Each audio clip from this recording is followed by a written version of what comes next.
गीता किसी विशेष व्यक्ति, किसी जाति, वर्ग, पंथ, देश काल या किसी रूढ़िग्रस्त संप्रदाय का ग्रंथ नहीं है, बल्कि यह सार्वलौकिक तथा सार्वकालिक धर्मशास्त्र है। ये प्रत्येक देश, प्रत्येक जाति, प्रत्येक आयु के, प्रत्येक स्त्री पुरुष के लिए, सबके लिए है। सचमुच गीता संपूर्ण मानव जाति का धर्मशास्त्र है और कितने गौरव की बात है कि गीता आपका धर्मशास्त्र है।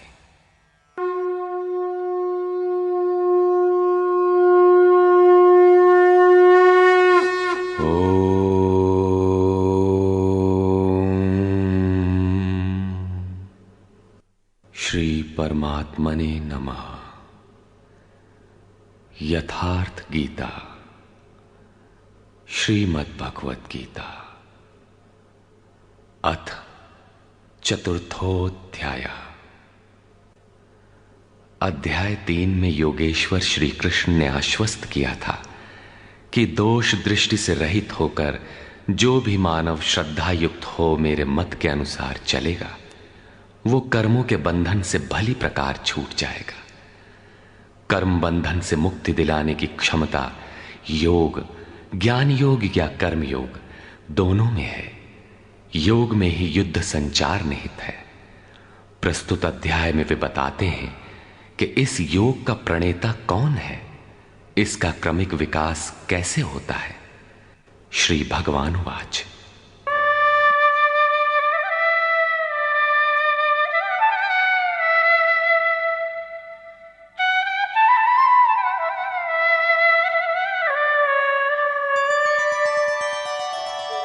इमं विवस्वते योगं प्रोक्तवानहमव्ययम् विवस्वान्मनवे प्राह मनुरिक्ष्वाकवे ब्रवीत्। अर्जुन, मैंने इस अविनाशी योग को कल्प के आदि में विवस्वान अर्थात सूर्य के प्रति कहा। विवस्वान ने मनु से और मनु ने इक्ष्वाकु से कहा। किसने कहा? मैंने। श्री कृष्ण कौन थे? एक योगी, तत्व स्थित महापुरुष ही इस अविनाशी योग को कल्प के आरंभ में अर्थात भजन के आरंभ में विवस्वान अर्थात जो विवश हैं ऐसे प्राणियों से कहता है, सुरा में संचार कर देता है। यहां सूर्य एक प्रतीक है, क्योंकि सुरा में ही वो परम प्रकाश स्वरूप है और वहीं उसके पाने का विधान है। वास्तविक प्रकाशदाता अर्थात सूर्य वहीं है। ये योग अविनाशी है। योगेश्वर श्री कृष्ण ने कहा था कि इसमें आरंभ का नाश नहीं होता। इस योग का आरंभ भर कर दें तो ये पूर्णत्व दिलाकर ही शांत होता है। शरीर का कल्प औषधियों द्वारा होता है, किंतु आत्मा का भजन से होता है। भजन का आरंभ ही आत्मकल्प का आदि है। ये साधन भजन भी किसी महापुरुष की ही देन है। मोह निशा में अचेत आदिम मानव, जिसमें भजन का कोई संस्कार नहीं है, योग के विषय में जिसने कभी सोचा तक नहीं, ऐसा मनुष्य किसी महापुरुष को देखता है तो उनके दर्शन मात्र से, उनकी वाणी से, टूटी फूटी सेवा और सानिध्य से योग के संस्कार उसमें संचारित हो जाते हैं। गोस्वामी तुलसीदास जी इसी को कहते हैं, जे चितिये प्रभु जिन्ह प्रभु हेरे, ते सब भये परम पद जोगु। योगेश्वर श्री कृष्ण कहते हैं कि ये योग मैंने आरंभ में सूर्य से कहा। चक्षोः सूर्यो अजायत। महापुरुष के दृष्टि निक्षेप मात्र से योग के संस्कार सुरा में प्रसारित हो जाते हैं। स्वयं प्रकाश, स्ववश परमेश्वर का निवास सबके हृदय में है। सुरा अर्थात श्वास के निरोध से ही उसकी प्राप्ति का विधान है। सुरा में संस्कारों का सृजन ही सूर्य के प्रति कहना है।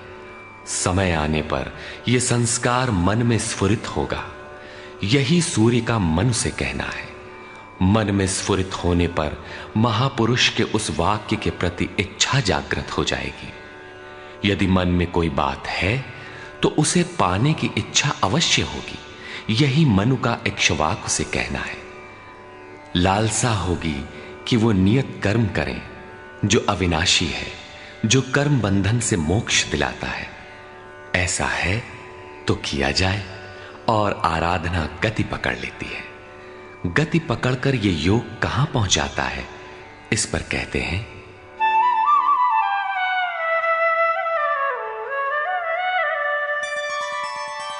एवं परंपरा प्राप्तम् इमं राजर्षयो विदुः सकाले नेह महता योगो नष्टः परन्तप। इस प्रकार किसी महापुरुष द्वारा संस्कार रहित पुरुषों की सुरा में, सुरा से मन में, मन से इच्छा में और इच्छा तीव्र होकर क्रियात्मक आचरण में ढलकर ये योग क्रमशः उत्थान करते करते राजर्षि श्रेणी तक पहुंच जाता है। उस अवस्था में जाकर विदित होता है। इस स्तर के साधक में रिद्धियों सिद्धियों का संचार होता है। वो योग इस महत्वपूर्ण काल में इसी लोक अर्थात शरीर में प्रायः नष्ट हो जाता है। इस सीमा रेखा को कैसे पार किया जाए? क्या इस विशेष स्थल पर पहुंचकर सभी नष्ट हो जाते हैं? श्री कृष्ण कहते हैं, नहीं, जो मेरा आश्रित है, मेरा प्रिय भक्त है, अनन्य सखा है, वो नष्ट नहीं होता।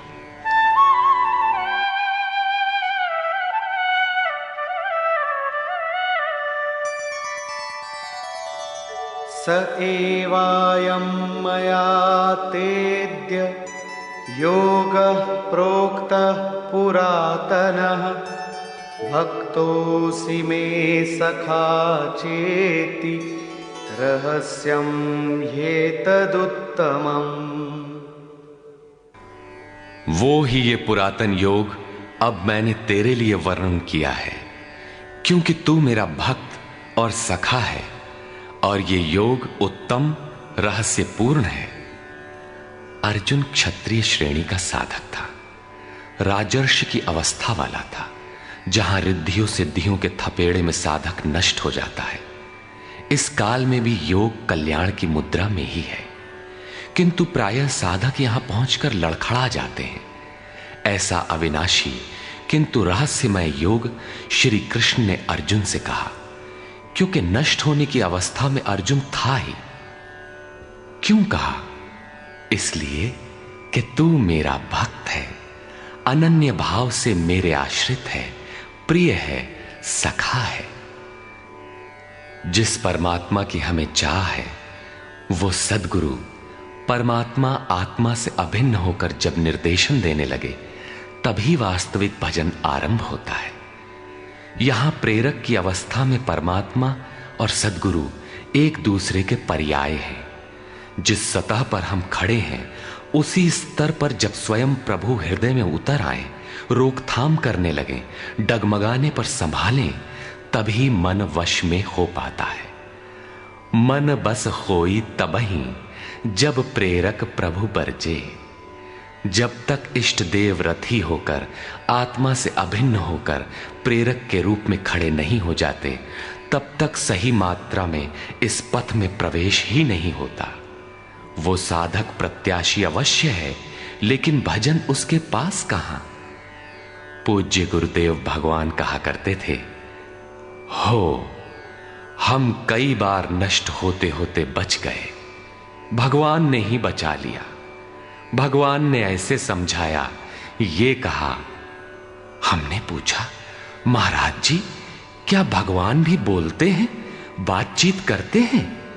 बोले, हां, हो, भगवान ऐसे बतियावत हैं जैसे हम तुम बतियाई, घंटों बतियाई और क्रम न टूटे। हमें उदासी हुई और आश्चर्य भी कि भगवान कैसे बोलते होंगे, ये तो बड़ी नई बात है। कुछ देर बाद महाराज जी बोले, काहे घबराता है, तो हूं से बतियाई हैं। अक्षरशः सत्य था उनका कथन, और यही सख्य भाव है। सखा की तरह वे निराकरण करते रहें, तभी इस नष्ट होने वाली स्थिति से साधक पार हो पाता है।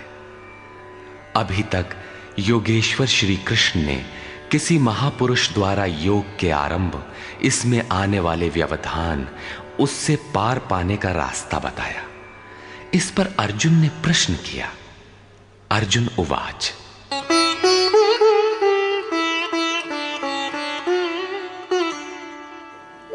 अपरं भवतो जन्म परं जन्म विवस्वतः कथमेतद्विजानीयाम् त्वमादौ प्रोक्तवानिति। भगवान, आपका जन्म तो अपरम अब हुआ है, और मेरे अंदर सुरा का संचार बहुत पुराना है, तो मैं कैसे मान लूं कि इस योग को भजन के आदि में आपने ही कहा था। इस पर योगेश्वर श्री कृष्ण महाराज बोले। श्री भगवान वाच,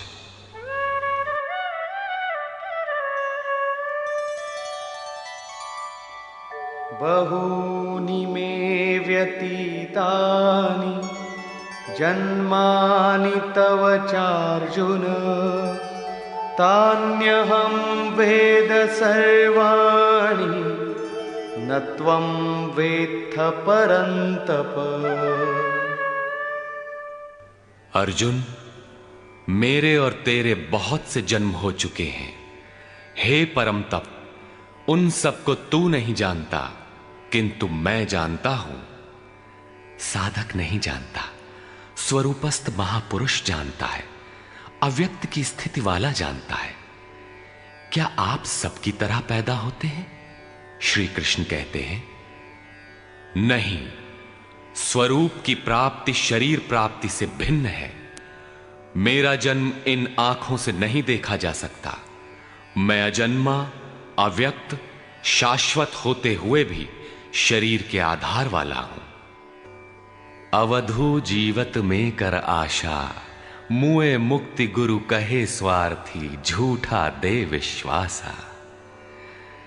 शरीर के रहते ही उस परम तत्व में प्रवेश पाया जाता है। लेश मात्र भी कमी है तो जन्म लेना पड़ता है। अभी तक अर्जुन श्री कृष्ण को अपने समान देहधारी समझता है। वो अंतरंग प्रश्न रखता है, क्या आपका जन्म वैसा ही है जैसा सबका है? क्या आप भी शरीरों की तरह पैदा होते हैं? श्री कृष्ण कहते हैं,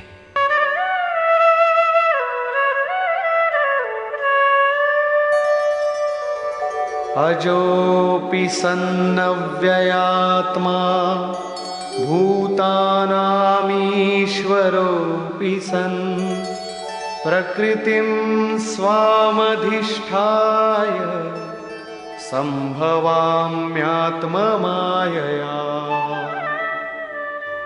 मैं विनाश रहित, पुनः जन्म रहित और समस्त प्राणियों के स्वर में संचारित होने पर भी अपनी प्रकृति को आधीन करके आत्म माया से प्रकट होता हूं।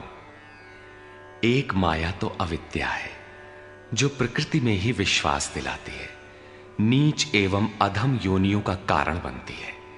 दूसरी माया है आत्म माया, जो आत्मा में प्रवेश दिलाती है, स्वरूप के जन्म का कारण बनती है। इसी को योग माया भी कहते हैं, जिससे हम विलग हैं। उस शाश्वत स्वरूप से ये जोड़ती है, मिलन कराती है। उस आत्मिक प्रक्रिया द्वारा मैं अपनी त्रिगुणमयी प्रकृति को अधीन करके ही प्रकट होता हूं। प्रायः लोग कहते हैं कि भगवान का अवतार होगा तो दर्शन कर लेंगे। श्री कृष्ण कहते हैं कि ऐसा कुछ नहीं होता कि कोई दूसरा देख सके। स्वरूप का जन्म पिंड रूप में नहीं होता। श्री कृष्ण कहते हैं, योग साधना द्वारा, आत्म माया द्वारा अपनी त्रिगुणमयी प्रकृति को स्ववश करके मैं क्रमशः प्रकट होता हूं।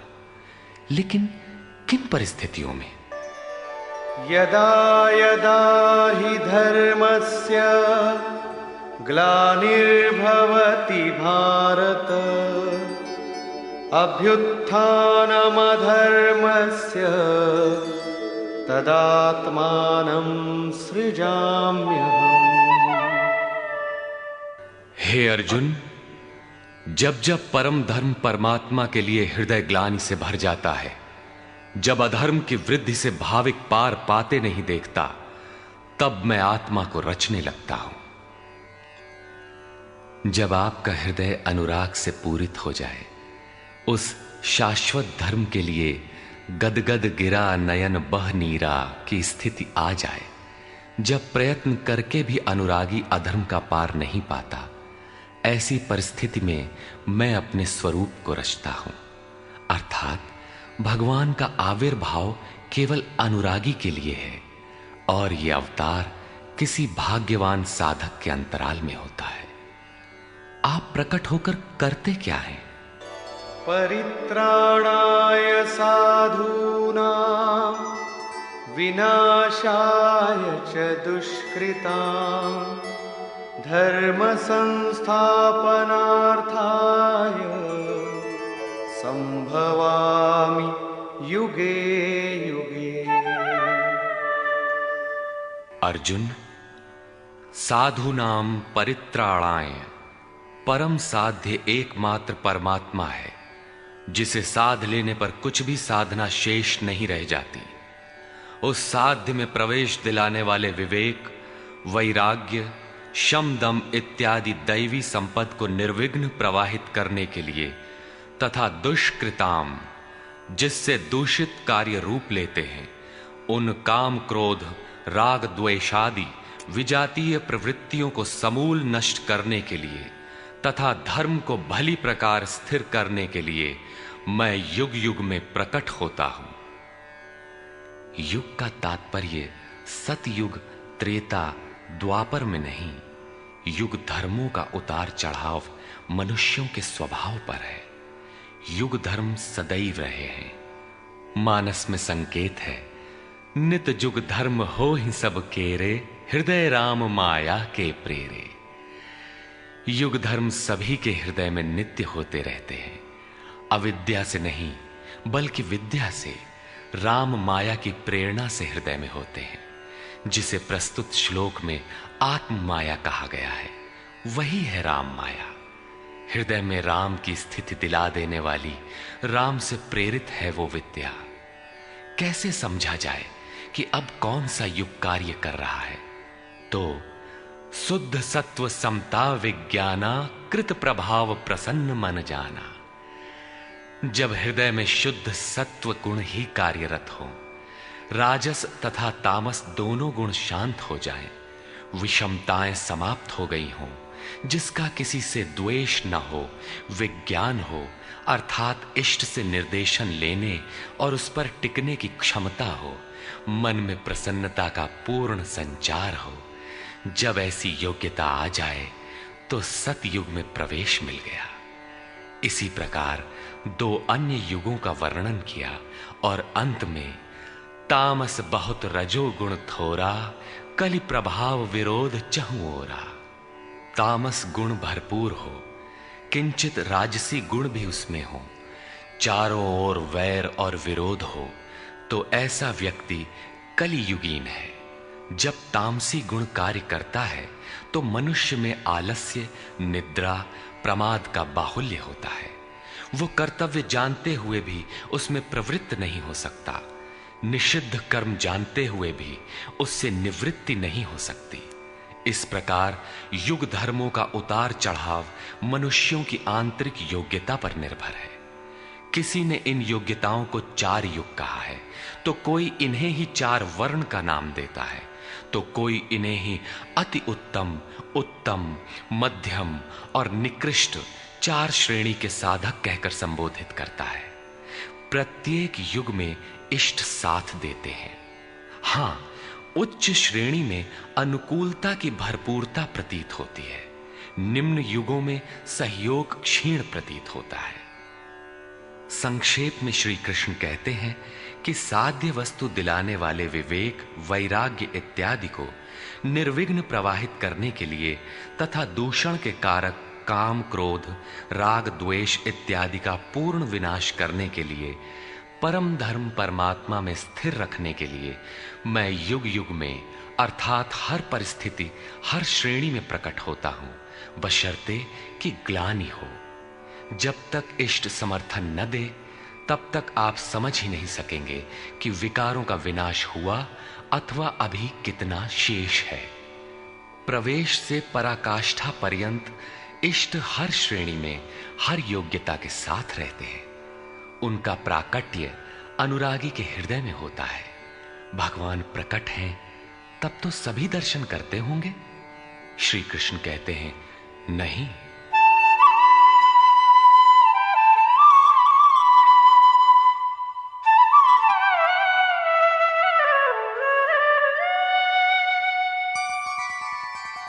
जन्म कर्म च मे दिव्यम् एवं यो वेत्ति तत्त्वतः त्यक्त्वा देहं पुनर्जन्म नैति मामेति सोऽर्जुन। अर्जुन, मेरा वो जन्म अर्थात ग्लानि के साथ स्वरूप की रचना तथा मेरा कर्म अर्थात दुष्कृतियों के कारणों का विनाश, साध्य वस्तु को दिलाने वाली क्षमताओं का निर्दोष संचार, धर्म की स्थिरता, ये कर्म और जन्म दिव्य अर्थात अलौकिक है, लौकिक नहीं है। इन चर्म चक्षुओं से उसे देखा नहीं जा सकता, मन बुद्धि से उसे मापा नहीं जा सकता। जब इतना गूढ़ है तो उसे देखता कौन है? केवल यो वेत्ति तत्वतः, केवल तत्वदर्शी ही मेरे इस जन्म और कर्म को देखता है और मेरा साक्षात करके वो पुनर्जन्म को नहीं प्राप्त होता बल्कि मुझे प्राप्त होता है। जब तत्वदर्शी ही भगवान के जन्म और कार्य को देख पाता है तो लोग लाखों की संख्या में भीड़ लगाए क्यों खड़े हैं कि कहीं अवतार होगा तो दर्शन करेंगे? क्या आप तत्वदर्शी हैं? महात्मा वेश में आज भी विविध तरीके से, मुख्यतः महात्मा वेश की आड़ में बहुत से लोग प्रचार करते फिरते हैं कि वे अवतार हैं, या उनके दलाल प्रचार कर देते हैं। लोग भेड़ की तरह अवतार को देखने टूट पड़ते हैं। किंतु श्री कृष्ण कहते हैं कि केवल तत्वदर्शी ही देख पाता है। अब तत्वदर्शी किसे कहते हैं? अध्याय 2 में सत असत का निर्णय देते हुए योगेश्वर श्री कृष्ण ने बताया था कि अर्जुन, असत वस्तु का अस्तित्व नहीं है और सत का तीनों कालों में कभी अभाव नहीं है। तो क्या आप ऐसा कहते हैं? बताया उन्होंने, नहीं, तत्वदर्शियों ने इसे देखा। न किसी भाषाविद ने देखा, न किसी समृद्धिशाली ने देखा। यहां पुनः बल देते हैं कि मेरा आविर्भाव तो होता है लेकिन उसे तत्वदर्शी ही देख पाता है। तत्वदर्शी एक प्रश्न है। ऐसा कुछ नहीं कि 5 तत्व हैं, 25 तत्व हैं, इनकी गणना सीख ली और हो गए तत्वदर्शी। श्री कृष्ण ने आगे बताया कि आत्मा ही परम तत्व है। आत्मा परम से संयुक्त होकर परमात्मा हो जाता है। आत्म साक्षात्कार करने वाला ही इस आविर्भाव को समझ पाता है। सिद्ध है कि अवतार किसी विरही अनुरागी के हृदय में होता है।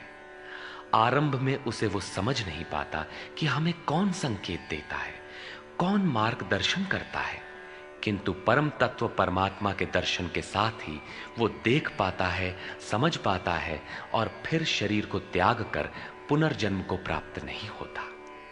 श्री कृष्ण ने कहा कि मेरा जन्म दिव्य है, इसे देखने वाला मुझे प्राप्त होता है। तो लोगों ने उनकी मूर्ति बना ली, पूजा करने लगे, आकाश में कहीं उनके निवास की कल्पना कर ली। ऐसा कुछ नहीं है। उन महापुरुषों का आशय केवल इतना था कि यदि आप निर्धारित कर्म करें तो पाएंगे कि आप भी दिव्य हैं। आप जो हो सकते हैं वो मैं हो गया हूं। मैं आपकी संभावना हूं, आपका ही भविष्य हूं। अपने भीतर आप जिस दिन ऐसी पूर्णता पा लेंगे तो आप भी वही होंगे जो श्री कृष्ण है। जो श्री कृष्ण का स्वरूप है वही आपका भी हो सकता है। अवतार कहीं बाहर नहीं होता। हां, यदि अनुराग पूरित हृदय हो तो आपके भीतर भी अवतार की अनुभूति संभव है। वे आपको प्रोत्साहित करते हैं कि बहुत से लोग इस मार्ग पर चलकर मेरे स्वरूप को प्राप्त कर चुके हैं।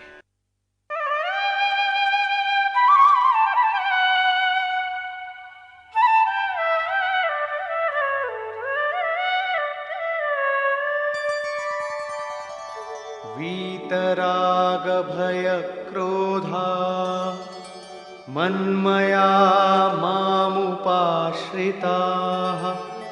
बहवो ज्ञानतपसा पूता मद्भावमागता। राग और विराग दोनों से परे वीतराग तथा इसी प्रकार भय अभय, क्रोध अक्रोध दोनों से परे अनन्य भाव से अर्थात अहंकार रहित मेरे शरण हुए बहुत से लोग ज्ञान तप से पवित्र होकर मेरे स्वरूप को प्राप्त हो चुके हैं। अब ऐसा होने लगा हो ऐसी बात नहीं है।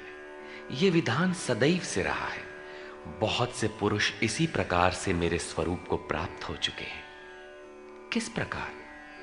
जिन जिन का हृदय अधर्म की वृद्धि देखकर परमात्मा के लिए ग्लानि से भर गया, उस स्थिति में मैं अपने स्वरूप को रचता हूं। वे मेरे स्वरूप को प्राप्त होते हैं, जिसे योगेश्वर श्री कृष्ण ने तत्व दर्शन कहा था, उसे ही अब ज्ञान कहते हैं।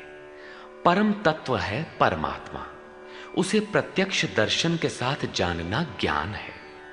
ऐसी जानकारी वाले ज्ञानी मेरे स्वरूप को प्राप्त करते हैं। यहां यह प्रश्न पूरा हो गया। अब वे योग्यता के आधार पर भजने वालों का श्रेणी विभाजन करते हैं।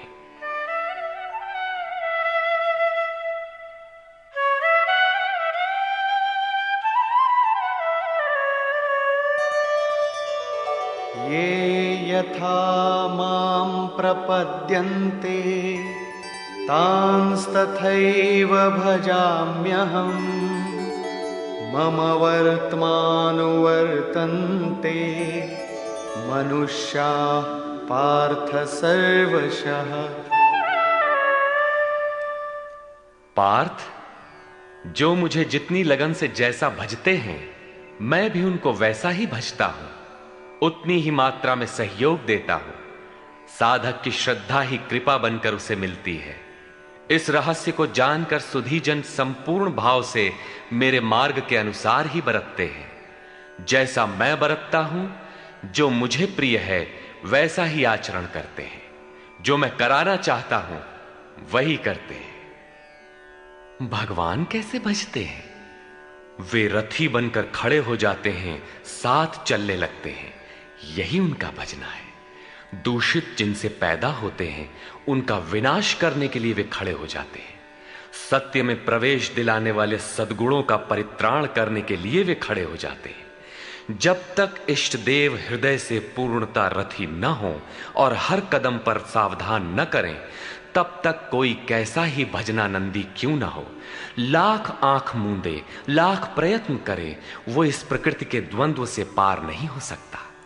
वो कैसे समझेगा कि हम कितनी दूरी तय कर चुके, कितना शेष है।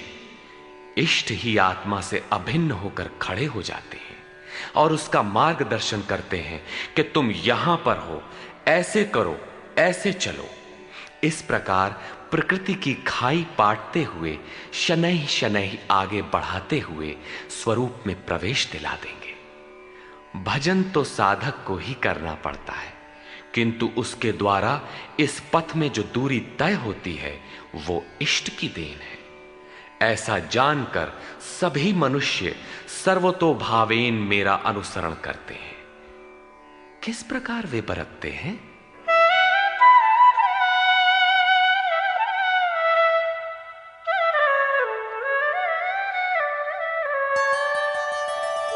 कांक्षन्तः कर्मणां सिद्धिं यजन्त इह देवताः क्षिप्रं हि मानुषे लोके सिद्धिर्भवति कर्मजा। वे पुरुष इस मनुष्य शरीर में कर्मों की सिद्धि चाहते हुए देवताओं को पूजते हैं। कर्म कौन सा? श्री कृष्ण ने कहा, अर्जुन तू नियत कर्म कर। नियत कर्म क्या है? यज्ञ की प्रक्रिया ही कर्म है। यज्ञ क्या है? साधना की विधि विशेष, जिसमें श्वास प्रश्वास का हवन, इंद्रियों के बहिर्मुखी प्रवाह को संयमाग्नि में हवन किया जाता है, जिसका परिणाम है परमात्मा। कर्म का शुद्ध अर्थ है आराधना, जिसका स्वरूप इसी अध्याय में आगे मिलेगा। इस आराधना का परिणाम क्या है? संसिद्धिम, परम सिद्धि परमात्मा, यान्ति ब्रह्म सनातनम, शाश्वत ब्रह्म में प्रवेश, परम नैष्कर्म्य की स्थिति। श्री कृष्ण कहते हैं, मेरे अनुसार बरतने वाले लोग इस मनुष्य लोक में कर्म के परिणाम परम नैष्कर्म्य सिद्धि के लिए देवताओं को पूजते हैं, अर्थात दैवी संपद को बलवती बनाते हैं। तीसरे अध्याय में उन्होंने बताया था कि इस यज्ञ द्वारा तुम देवताओं की वृद्धि करो, दैवी संपद को बलवती बनाओ। ज्यों ज्यों हृदय देश में वो दैवी संपद उन्नत होगी, त्यों ही त्यों तुम्हारी उन्नति होगी। इस प्रकार परस्पर उन्नति करते हुए परम श्रेय को प्राप्त हो जाओ। अंत तक उन्नति करते जाने की ये अंतःक्रिया है। इसी पर बल देते हुए श्री कृष्ण कहते हैं कि मेरे अनुकूल बरतने वाले लोग इस मनुष्य शरीर में कर्मों की सिद्धि चाहते हुए दैवी संपद को बलवती बनाते हैं, जिससे वो नैष्कर्म्य सिद्धि शीघ्र ही होती है। वो असफल नहीं होती, सफल ही होती है। शीघ्र का तात्पर्य, क्या कर्म में प्रवृत्ति होते ही तत्क्षण ये परम सिद्धि मिल जाती है? श्री कृष्ण कहते हैं, नहीं, इस सोपान पर क्रमशः चढ़ने का विधान है। कोई छलांग लगाकर भावातीत ध्यान जैसा चमत्कार नहीं होता। इस पर देखें।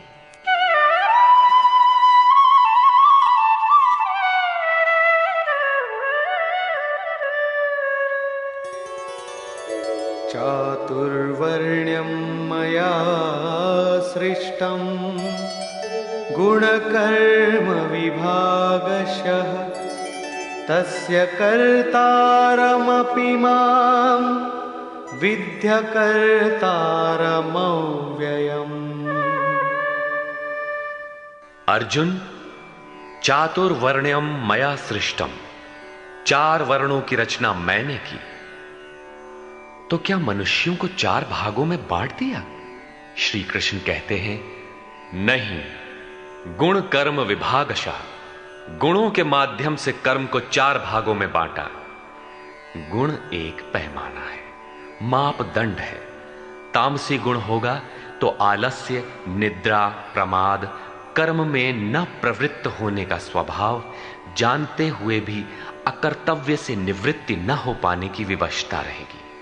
ऐसी अवस्था में साधन आरंभ कैसे करें? 2 घंटे आप आराधना में बैठते हैं, इस कर्म के लिए प्रयत्नशील होना चाहते हैं, किंतु 10 मिनट भी अपने पक्ष में नहीं पाते। शरीर अवश्य बैठा है, लेकिन जिस मन को बैठना चाहिए वो हवा से बातें कर रहा है, कुतर्कों का जाल बुन रहा है, तरंग पर तरंग छाई है। तो आप बैठे क्यों हैं? समय क्यों नष्ट करते हैं?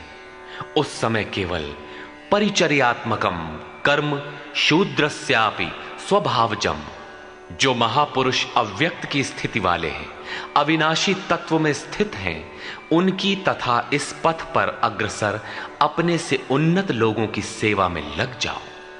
इससे दूषित संस्कार शमन होते जाएंगे, साधना में प्रवेश दिलाने वाले संस्कार सबल होते जाएंगे। क्रमशः तामसी गुण न्यून होने पर राजसी गुणों की प्रधानता तथा सात्विक गुण के स्वल्प संचार के साथ साधक की क्षमता वैश्य श्रेणी की हो जाती है। उस समय वही साधक इंद्रिय संयम, आत्मिक संपत्ति का संग्रह स्वभावतः करने लगेगा। कर्म करते करते उसी साधक में सात्विक गुणों का बाहुल्य हो जाएगा, राजसी गुण कम रह जाएंगे, तामसी गुण शांत रहेंगे। उस समय वही साधक क्षत्रिय श्रेणी में प्रवेश पालेगा। शौर्य, कर्म में प्रवृत्त रहने की क्षमता, पीछे न हटने का स्वभाव, सब भावों पर स्वामी भाव, प्रकृति के तीनों गुणों को काटने की क्षमता उसके स्वभाव में ढल जाएगी। वही कर्म और सूक्ष्म होने पर, मात्र सात्विक गुण कार्यरत रह जाने पर मन का शमन, इंद्रियों का दमन, एकाग्रता, सरलता, ध्यान, समाधि, ईश्वरीय निर्देश, आस्तिकता इत्यादि ब्रह्म में प्रवेश दिलाने वाली स्वाभाविक क्षमता के साथ वही साधक ब्राह्मण श्रेणी का कहा जाता है। यह ब्राह्मण श्रेणी के कर्म की निम्नतम सीमा है। जब वही साधक ब्रह्म में स्थित हो जाता है, उस अंतिम सीमा में वो स्वयं में न ब्राह्मण रहता है, न क्षत्रिय, न वैश्य, न शूद्र, किंतु दूसरों के मार्गदर्शन हेतु वही ब्राह्मण है। कर्म एक ही है, नियत कर्म आराधना। अवस्था भेद से इसी कर्म को ऊंची नीची 4 सीढ़ियों में बांटा। किसने बांटा? किसी योगेश्वर ने बांटा। अव्यक्त स्थिति वाले महापुरुष ने बांटा। उसके कर्ता मुझ अविनाशी को अकर्ता ही जान। क्यों?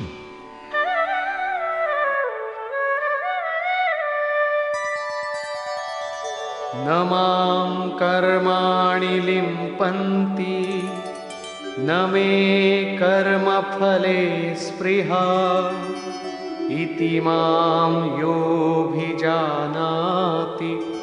कर्मभिर्न स बध्यते। क्योंकि कर्मों के फल में मेरी स्पृहा नहीं है। कर्मों का फल क्या है? श्री कृष्ण ने पीछे बताया था कि यज्ञ जिससे पूरा होता है उस क्रिया का नाम कर्म है, और पूर्ति काल में यज्ञ जिसकी रचना करता है उस ज्ञानामृत को पान करने वाला शाश्वत सनातन ब्रह्म में प्रवेश पा लेता है। कर्म का परिणाम है परमात्मा। उस परमात्मा की चाह भी अब मुझे नहीं है, क्योंकि वो मुझसे भिन्न नहीं है। मैं अव्यक्त स्वरूप हूं, उसी की स्थिति वाला हूं। अब आगे कोई सत्ता नहीं जिसके लिए इस कार्य पर स्नेह रखूं।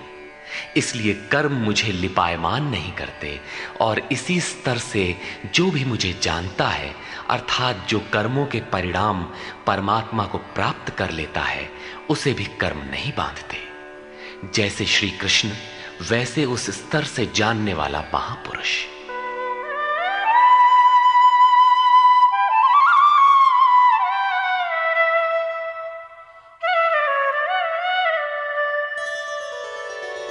एवं ज्ञात्वा कृतं कर्म पूर्वैरपि मुमुक्षुभिः कुरु कर्मैव तस्मात् त्वं पूर्वैः पूर्वतरं कृतम्।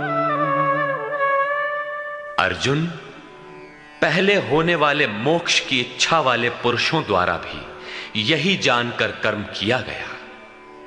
क्या जानकर?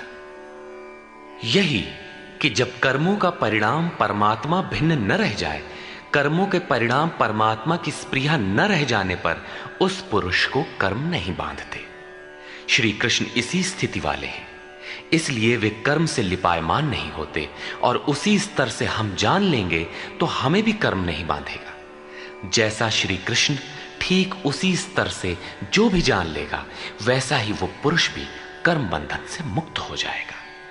अब श्री कृष्ण भगवान, महात्मा, अव्यक्त, योगेश्वर या महायोगेश्वर जो भी रहे हों, वो स्वरूप सबके लिए है। यही समझकर पहले के मुमुक्षु पुरुषों ने, मोक्ष की इच्छा वाले पुरुषों ने कर्म पर कदम रखा। इसलिए अर्जुन, तू भी पूर्वजों द्वारा सदा से किए हुए इसी कर्म को कर। यही कल्याण का एकमात्र मार्ग है। अभी तक योगेश्वर श्री कृष्ण ने कर्म करने पर बल दिया, किंतु यह स्पष्ट नहीं किया कि कर्म क्या है। अध्याय 2 में उन्होंने कर्म का नाम मात्र लिया कि अब इसी को तू निष्काम कर्म के विषय में सुन। उसकी विशेषताओं का वर्णन किया कि यह जन्म मरण के महान भय से रक्षा करता है। कर्म करते समय सावधानी का वर्णन किया, लेकिन यह नहीं बताया कि कर्म क्या है। अध्याय 3 में उन्होंने कहा कि ज्ञान मार्ग अच्छा लगे या निष्काम कर्म योग, कर्म तो करना ही पड़ेगा। न कर्मों को त्यागने से कोई ज्ञानी होता है और न कर्म को न आरंभ करने से कोई निष्कर्मी। हठवश जो नहीं करते वे दंभी हैं। इसलिए मन से इंद्रियों को वश में करके कर्म कर। कौन सा कर्म करे? तो बताया नियत कर्म कर। अब ये निर्धारित कर्म है कौन? तो बोले यज्ञ की प्रक्रिया ही नियत कर्म है। एक नवीन प्रश्न दिया कि यज्ञ क्या है जिसे करें तो कर्म हो जाए। वहां भी यज्ञ की उत्पत्ति बताई, उसकी विशेषताओं का वर्णन किया, किंतु यज्ञ नहीं बताया जिससे कर्म को समझा जा सके। अभी तक यह स्पष्ट नहीं हुआ कि कर्म क्या है। अब कहते हैं कि अर्जुन, कर्म क्या है, अकर्म क्या है, इस विषय में बड़े बड़े विद्वान भी मोहित हैं। उसे भली प्रकार समझ लेना चाहिए। किं कर्म किम कर्मेति कवयोप्यत्र मोहिताः तत्ते कर्म प्रवक्ष्यामि यज्ञात्वा मोक्ष्यसे शुभात्। कर्म क्या है और अकर्म क्या है, इस विषय में बुद्धिमान पुरुष भी मोहित हैं। इसलिए मैं वो कर्म तेरे लिए अच्छी तरह से कहूंगा जिसे जानकर तू अशुभात मोक्ष से, अशुभ अर्थात संसार बंधन से भली प्रकार छूट जाएगा। कर्म कोई ऐसी वस्तु है जो संसार बंधन से मुक्ति दिलाती है। इसी कर्म को जानने के लिए श्री कृष्ण पुनः बल देते हैं।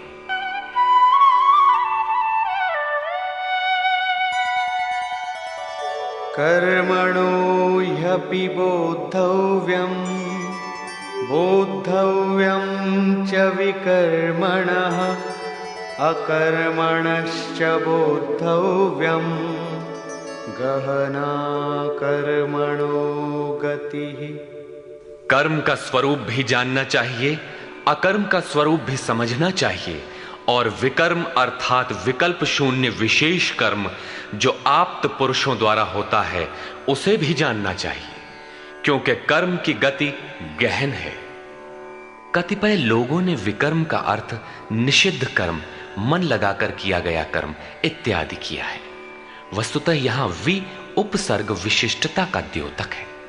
प्राप्ति के पश्चात महापुरुषों के कर्म विकल्प शून्य होते हैं।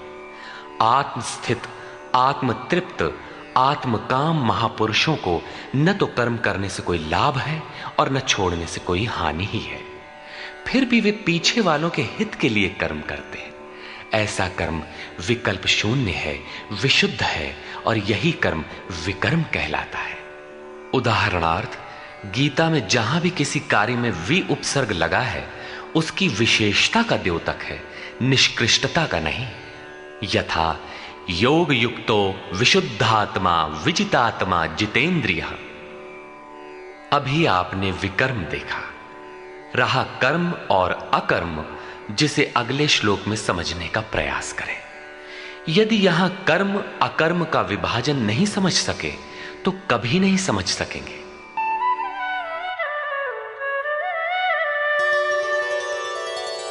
कर्मण्यकर्म यः पश्येत् अकर्मणि च कर्म यः स बुद्धिमान् मनुष्येषु स युक्तः कृत्स्न कर्म कृत्। जो पुरुष कर्म में अकर्म देखे, कर्म माने आराधना अर्थात आराधना करे, और यह भी समझे कि करने वाला मैं नहीं हूं बल्कि गुणों की अवस्था ही चिंतन में हमें नियुक्त करता है, मैं इष्ट द्वारा संचालित हूं, ऐसा देखे और जब इस प्रकार अकर्म देखने की क्षमता आ जाए और धारावाहिक रूप से कर्म होता रहे, तभी समझना चाहिए कि कर्म सही दिशा में हो रहा है। वही पुरुष मनुष्यों में बुद्धिमान है, मनुष्यों में योगी है, योग से युक्त बुद्धि वाला है और संपूर्ण कर्मों का करने वाला है।